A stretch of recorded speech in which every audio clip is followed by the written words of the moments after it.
नमस्कार दोस्तों, जय जोहार। मैं कौशल तिवारी और बिहिनिया संध्या में आपका स्वागत है।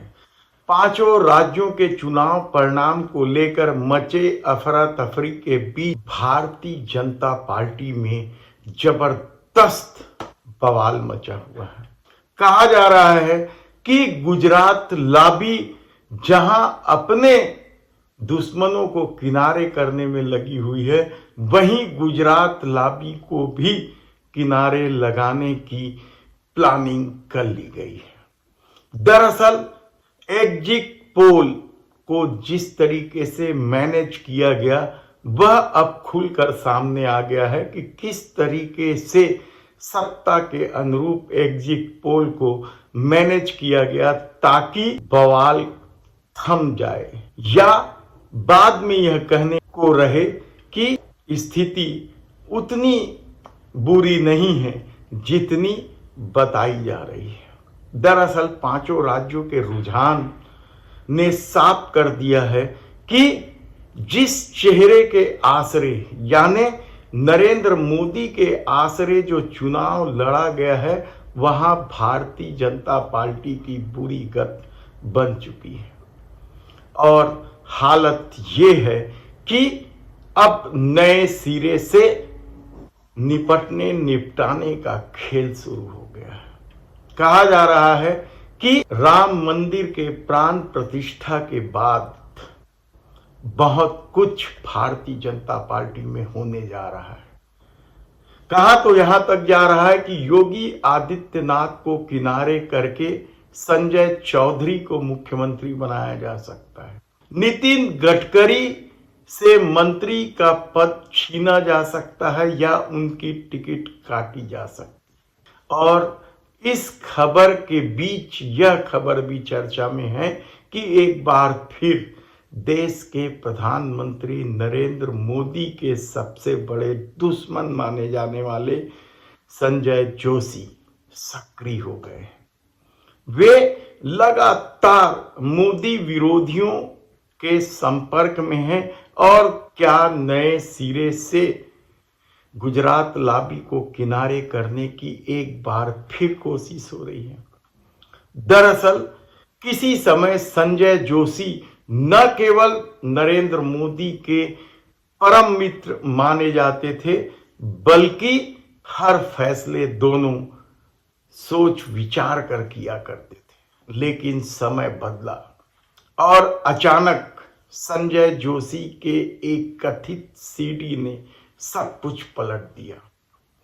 दरअसल संजय जोशी और नरेंद्र मोदी के बीच जो लड़ाई शुरू हुई, वह क्या अब पांचों राज्यों के चुनाव परिणाम के बाद नए सिरे से सामने आएंगे? क्योंकि संजय जोशी इतने लंबे समय से खामोश बैठे थे और कहा जा रहा है कि अब वे नितिन गडकरी, योगी आदित्यनाथ के अलावा येदियुरप्पा, वसुंधरा राजे सिंधिया, उमा भारती, शिवराज सिंह चौहान, योगी आदित्यनाथ सहित तमाम गुजरात लॉबी के विरोधियों को एक सूत्र में पिरोने का काम कर रहे हैं।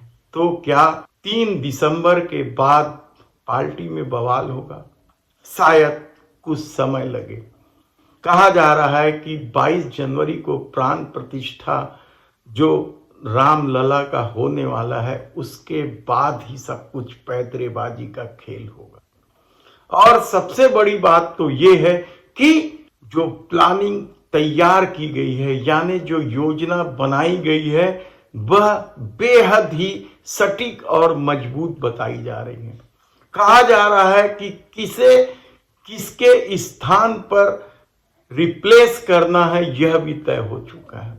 यानी जो संगठन सचिव है बी संतोष, उसकी जगह लेंगे संजय जोशी। पार्टी अध्यक्ष जेपी नड्डा, जो नरेंद्र मोदी के सबसे करीबी है और कहा जा रहा है कि वे केवल मोदी जी के इशारे पर काम करते हैं, तो ऐसे जेपी नड्डा के जगह पर नितिन गडकरी को रखा जाएगा। यानी जेपी नड्डा को अध्यक्ष पद से हटाकर नितिन गडकरी को अध्यक्ष बनाया जाएगा।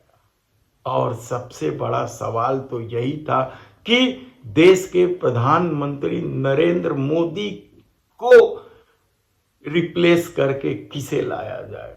और कहा जा रहा है कि इसके लिए योगी आदित्यनाथ को तैयार कर लिया गया है, जो हिंदुत्व का बड़ा चेहरा है, जो उत्तर प्रदेश जैसे राज्य के 2 बार मुख्यमंत्री हैं, और मोदी की जगह योगी को आसानी से स्वीकार किया जा सकता है। हम पूरा घटनाक्रम आपको बताएंगे, क्या कुछ भारतीय जनता पार्टी के बीच हो रहा है, अंदर खाने में किस तरीके की गोटियां बैठाई जा रही है। लेकिन चुनाव परिणाम कल जब 3 दिसंबर को आएंगे तो उसके बाद किस तरीके से खेल होगा भाजपा के भीतर, हम आपको बताते रहेंगे। लेकिन एक बात आज आप जान लीजिए कि भाजपा में अब कुछ भी ठीक नहीं चल रहा है, और कोई बड़ी बात नहीं है कि 2024 के चुनाव के पहले आपको बहुत कुछ बदला हुआ नजर आएगा। धन्यवाद।